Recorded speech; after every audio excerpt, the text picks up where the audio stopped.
Roble ayaa diiday in farmaajo uu ka soo qayb galo xiritaanka shirka maanta lagu wado in Muqdisho lagu soo gabagabeeyo.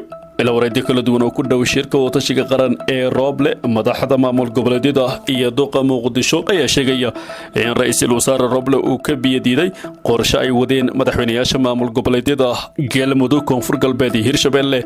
Waa qoor Laftagareen iyo Cali Guudlaawe. Qorshahan waxay ku doonayeen in farmaajo uu door ku yeesho gunaanadka shirka maadaama beesha caalamka iyo midowga musharaxiinta ay shalay kaalin ku yeesheen shirkaasi. madaxweynayaasha maamul goboleedyada Galmudug, Hirshabelle iyo Koonfur Galbeed ayaa doonaya in niyad wanaag iyo iscafin la sameeyo ka hor intaan dib loo bilaabin doorashada, iyadoo ka qaybgalka madaxweynaha ee shirka uu abuuri karo xasarad siyaasadeed oo cusub isla markaana uu ka dhalan karo khilaaf siyaasadeed oo mar kale saameeya doorashada Soomaaliya. ayaa haddana Roble waxa uu si shakhsi ah u diidan yahay farmaajo oo uu la heshiiyo iska badaa inuu ogolaado inuu ku soo biiro shir uu Roble majraha u hayo.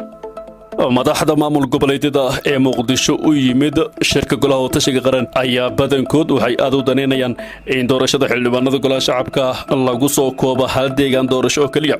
xubnaha qodobkani gadaal ka riixaya waxaa ka mid ah madaxweynaha Puntland oo xiisad ay kaga furan tahay magaalada Boosaaso oo BSF ay gacanta ku hayso, midka Jubbaland oo aan tagi karin Garbaharey oo maamul farmaajo hoostaga uu ka jira halkaasi, iyo madaxweynaha Hirshabelle oo dagaal uu kaga furan yahay Beledweyne iyo qoor ay ku adag tahay maamulidda kuraasta Taalagaalkacyo.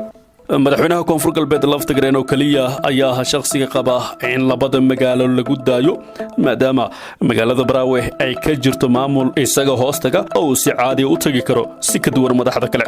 heshiiskii Sebtembar 2020 ayaa lagu heshiiyey in doorashada lagu qabto laba deegaan doorasho dowlad goboleed kasta, balse ilaa hadda ma jirto hal meel oo doorasho ka dhacday oonan ahayn caasimadaha dowlad goboleedyada.